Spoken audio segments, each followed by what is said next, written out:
I'm going to go to these transfer portal quarterbacks, David. We got some updates. Yeah, here's the list of them so far. And look, there's a bunch, but we had some big names even over the last couple of days. Jackson Arnold from Oklahoma, now in the transfer portal. We heard months ago that Miller Moss from USC was going to enter the transfer portal. That's official as well. Connor Wegman at Texas A&M. Look, we thought he was going to do some great things for A&M this year. He had some big-time games, but it looks like that's Marcel Reed's job right now. Connor Wegman now in the portal. Noah Fafita from Arizona regressed this year despite having Tech McMillan, one of the best wide receivers in the country. But still, 2 solid years at Arizona. Those are some of the top names at quarterback in the portal right now. Yeah, I've seen Caden Salter too, and I want to let everybody know the portal opens up on Monday, I believe. So you can officially enter it on Monday. What you're seeing tweeted out right now or X'd out or whatever, I don't know what they call it, is they plan to enter the transfer portal.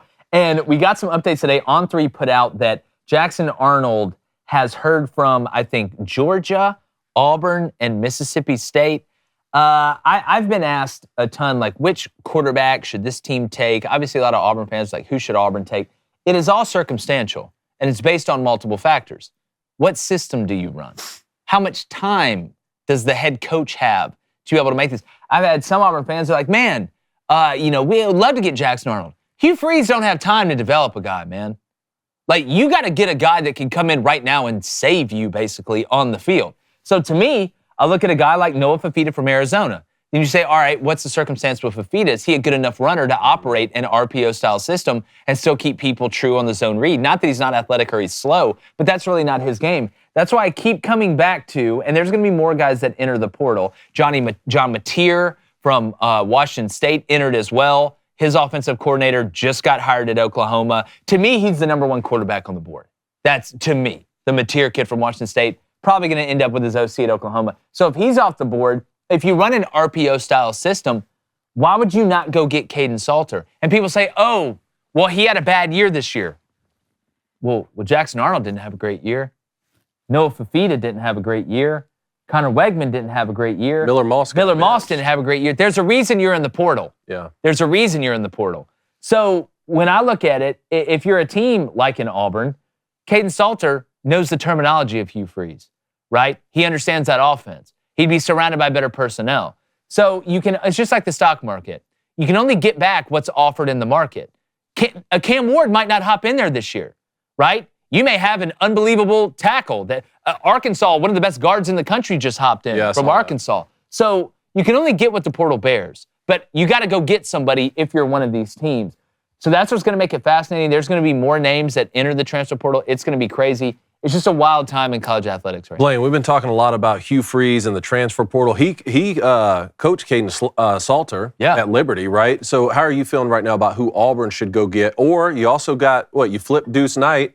Right? If you're going to bring in Jackson Arnold, you might as well play Deuce Knight. Yeah. Might as well. Like, I just don't understand why you bring in a guy who's not proven when you need somebody proven this year. So who would you like to see? I'm going to get Caden Salter. Yeah, he would get you excited. I said it yesterday on the show. I'm going to get you. If for Auburn, you don't need someone stale in the pocket. You need a guy who can do both because your offensive line is not great. Caden Salter is one of those guys. Noah Fafita is one of those guys, although Noah Fafita did have a down year, in my opinion, especially all the A lot's going on in that Arizona program. For sure. I just think Caden Salter right now would be the best answer. It wouldn't help you to go get Miller Moss. Okay? It's not going to help you to go get Jackson Arnold. You need someone to come fix this, and you need someone to come fix it now. Because if you're Hugh Freeze, you don't have another year to wait. Or is it the Billy Napier situation, right? Or do you play Deuce and he comes in? Or Walker White. And he comes in and he looks good. And you win a couple games you're not supposed to. You might lose a couple, but toward the end of the season, you are trending up. Does Hugh Freeze have enough cachet at that Auburn program to pull that off? See, that's what I think Michigan's going to do. The more that I watch Bryce Underwood's tape, the more that I think the kid's going to come in and play day one. Even if it's a 7-5 season next year, I think now, Coach Sharon Moore has now beaten the Buckeyes when they're number 2. You sign this guy. You're paying him a lot of money. You bought some equity. I think he's going to be a day one starter in the past couple of weeks since I've been watching his tape. But some other programs, like you're talking about with Auburn, or what about Florida State, leaned on the portal this last year to bring in DJ Uiagalelei. We saw how bad the season was. You've replaced both coordinators. What did they do at quarterback? Well, and again, there's more names that could come out there. But that's why, I think maybe a Miller Moss at Florida State makes sense to me. Could work. I think Connor Wegman at Florida State. Look at what Haynes King's done since he left Texas. I know. Like, I think, again, it's what do you run? So when you look at Florida State, Jordan Travis and Mike Norvell, I believe, can adjust to his personnel. DJU was a pro-style quarterback. He just couldn't throw it like a pro. He wasn't going to run you anywhere. He wasn't going to just run over everybody like some people thought. We tried to tell y'all before the year. But, like, to me, whether it's Fafita, whether it's Wegman, whether it's Moss, that makes sense to me. When the argument becomes between Jackson Arnold and Caden Salter, that's when it kind of gets interesting because those are both dual-threat guys. I consider Jackson Arnold a dual-threat guy. Look the way he ran against Bama. Jackson Arnold can really run. I consider Caden Salter a dual-threat guy.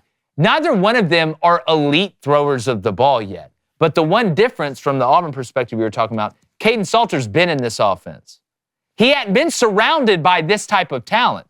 Now, we also hadn't had to play an SEC schedule. We've seen Jackson Arnold in the SEC. Now, I know they were so beat up at wide receiver. Nobody got hit by the injury bug offensively as bad as what Oklahoma did in the wide receiver room. They were the absolute walking wounded. But what does this mean if you're Oklahoma and you bring in Mateer with Michael Hawkins Jr., who I think is a good player as well, a young guy? So there is domino effects that happen with all of this. It's just so hard nowadays to just do it with a guy who can only just pass. It's so hard to get where you want to be. Like, look at the teams. In the Oregon, Dylan can create. Quinn is a little bit different, but we're starting to see a lot more of who, especially in this game, probably Arch Manning in certain situations. Drew Aller at Penn State can somewhat create. I mean, Riley Leonard at Notre Dame can create. Carson Beck can create. Will Howard can create. Noah, the Tennessee's quarterback can create. It's so hard to get where you want to be with a guy who's just a statue in the pocket in college football. And you want to know why Mike Norvell looked so good last year? Because of what Jordan Travis can do. If you bring a guy in like Miller Moss, who's just going to sit in the pocket and try to throw you to a win, you're not going to win every football game. You need guys when the play breaks down who can make something happen. Lenore Sellers, right? DJ Lagway, those type Nico of guys. Iamaleava. Banged up and he's hurt and can't play against LSU. Well, that's a risk you got to take. Now your fans are crying that game shouldn't count because he got. Well, like I'm not going to get in the business of playing a guy and not doing certain things because I'm scared he's going to get hurt. I agreed. But it shouldn't be a surprise to anyone to say you want the guy who touches the football the most to be really athletic. Yeah. And to do a lot of things. If I want a car, I want it to be able to drive fast and look good. That's like the best case scenario. The problem becomes when that guy's not available, right? Because that guy's not going to be available for everybody. There's not a bunch of Cam Newtons running around. There's not a bunch of Jordan Travises running around. That's why when you get one, that's why like Dylan Gabriel's perfect to me. Like Dylan Gabriel can run well enough where if I'm a DC, I'm like, God, like we can't just not take the quarterback on the zone read, or if the play breaks down, he can run well enough, right? Even a guy like Carson Beck, you're like, all right, he ain't winning any races in the 40, but if he's got to put his head down and get 5 yards, he could possibly make a guy miss, or he knows when to escape through the pocket. Quinn Ewers a little bit of the same way, and there's something to be said for extending the play from the pocket as well. The problem with guys like DJU is he couldn't do any of that. DJU wasn't a plus. If you're not going to be able to run it all, if you are, that's what makes Kirk Cousins so amazing to me. Kirk Cousins couldn't run to the fridge to get a glass of milk if his life depended on it. Yet he can play in the NFL and ball because he's one of the few guys. Drew Brees, Tom Brady. Tom Brady was slower than me reading a thesaurus. But he still was able to make it. It's such a crazy time right now, and you do want to find guys that can do multiple. I'm interested, too, in Notre Dame because they've gone to the portal the last 2 years. They got Sam Hartman, then they got Riley Leonard. Like, what are they going to do moving forward here? Obviously, they got C.J. Carr still on the roster, young guy, up and coming. So. Well, like, how many years do you go mercenary? Or do you just turn it into hey, why don't we just, every year, we'll just try and go get the best quarterback in the portal? I mean, it's tough to live like that. It's tough to live like that because look at Florida State. Yeah. You're not always going to hit, and that's not a great position to hit. Hey, everybody out there on YouTube. Just, again, want to tell you guys how much we appreciate you. Going to agree some, we're going to disagree some, but at the end of the day, you're here, and without you, there is no us. Having said that, if you haven't subscribed already, please do. If you have, find somebody else to introduce them to the show, because y'all know, once you're in the trust tree, there's no leaving.